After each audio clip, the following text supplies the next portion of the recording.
Halo guys, jumpa lagi dengan saya Kak Hasdar. Kita kembali lagi di podcast 3, 2, 1, close the door. Jadi ala-ala Deddy Corbuzier ya. Jadi untuk kali ini kita mau bahas masalah pertanyaan-pertanyaan yang sering tampil di YouTube ya. Sebenarnya sudah saya jelasin ya, tapi nggak apa-apa. Jadi pertanyaannya sering kali kalau bidan itu juga tertarik ke perusahaan ya. Jadi notabene sebenarnya di perusahaan itu yang dibutuhin adalah perawat. Cuman beberapa pernah saya jumpai bidan juga backgroundnya. Nah, bidan ini untuk bisa masuk ke perusahaan juga sama jalurnya. Jadi baik itu dokter, bidan, perawat, dan lain-lain itu harus ikut hiperkes. Itu wajib. Jadi meskipun pengalamanmu segudang, kamu punya seminar banyak, tapi kalau nggak ada hiperkes, terus biasanya BTCLS dan STR pastinya ya, itu wajib. Nah, kalau yang saya temui bidan-bidan itu biasanya mereka dua fungsi. Jadi selain sebagai bidan, juga merangkap jadi perawat. Itu wajib karena tindakan kebidanan di perusahaan itu sangat jarang. Nah, yang paling banyak kasus bidan masuk perusahaan itu di perusahaan perkebunan. Perkebunan, sawit, terus pokoknya yang seperti itulah. Kalau di tambang itu mungkin sangat jarang ya ditemui. Tapi ada yang pernah saya temui, dia jadi tim MCU, tapi dia nggak masuk tambang. Jadi orang-orang yang karyawannya mau MCU itu dia yang melakukan atau dia yang eksekusi. Nah, sebagian yang ada masuk di situ. Sebagian juga kalau contohnya di manufaktur ya. Jadi seperti yang ada di Karawang ya, atau di mana Tangerang yang banyak gitu ya. Jadi seperti industri-industri itu. Jadi bukan tambang, tapi industri seperti Unilever atau perusahaan-perusahaan yang bukan arahnya ke tambang. Itu, paham ya? Jadi mereka itu semuanya wajib ada klinik. Dan rata-rata kalau industri yang di kota itu sukanya perempuan. Entah kenapa ya, karena mereka bisa multitasking. Pertama administrasinya bisa, terus perawatan luka ya mungkin ya, terus paling ngerujuk-ngerujuk, infus-infus, paling kan seperti itu aja ya, tensi-tensi. Jadi hanya tindakan yang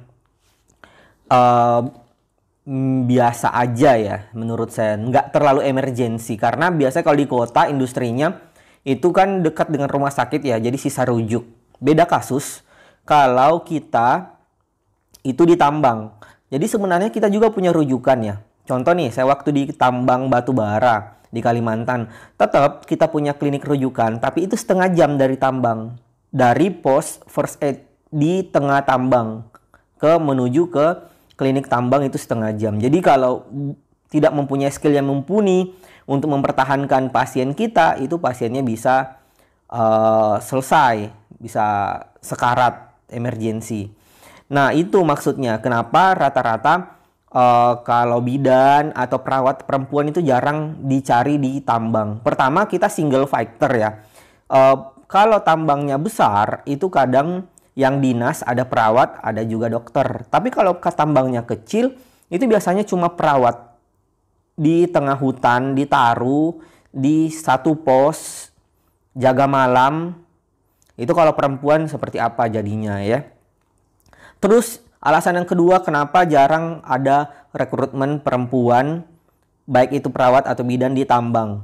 Nah, jadi pernah kasus di tambang saya itu kita rekrut perempuan. Tapi yang terjadi adalah sangat meningkat jumlah kunjungan pasien. Jadi semua karyawan tambang itu alih-alih bukan sakit ya, cuma mereka mau cipika-cipiki, mau kenalan sama perawat yang perempuan. Nah ya pokoknya kalau ketemu perempuan di tambang, baik itu cantik atau tidak, pokoknya jenisnya perempuan, itu pasti anak tambang datang berkerumun ya. Mau ditensi, sakit perut, sakit kepala, banyak macam. Intinya mereka cuma modus-modusan. Nah itu meningkatkan jumlah kunjungan jumlah kunjungan meningkatkan statistika di performan HSE, HSE-nya jadi komplain.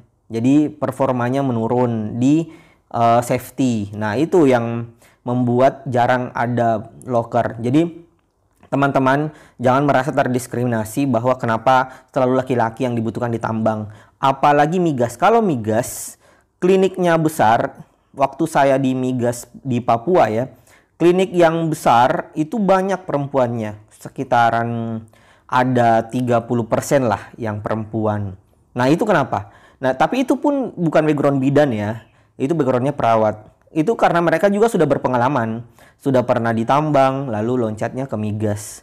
Itu sih, jadi jangan merasa terdiskriminasi aja. Tapi kalau ada peluang, kamu berada di daerah lingkar tambang, contoh di Kalimantan, dan punya akses masuk ke situ, silahkan. Tapi minta aja, gak usah jaga malam, jaganya pagi sampai sore aja. Atau tim MCU di tambang juga bisa. Pokoknya selalu update masalah perkembangan itu. Lalu ikut pelatihan-pelatihan, jangan terpaku dengan pelatihan yang ada. Terus ikuti perkembangan yang ada di grup kita. Jika ingin berusaha pasti ada hasil. Oke, saya tutup.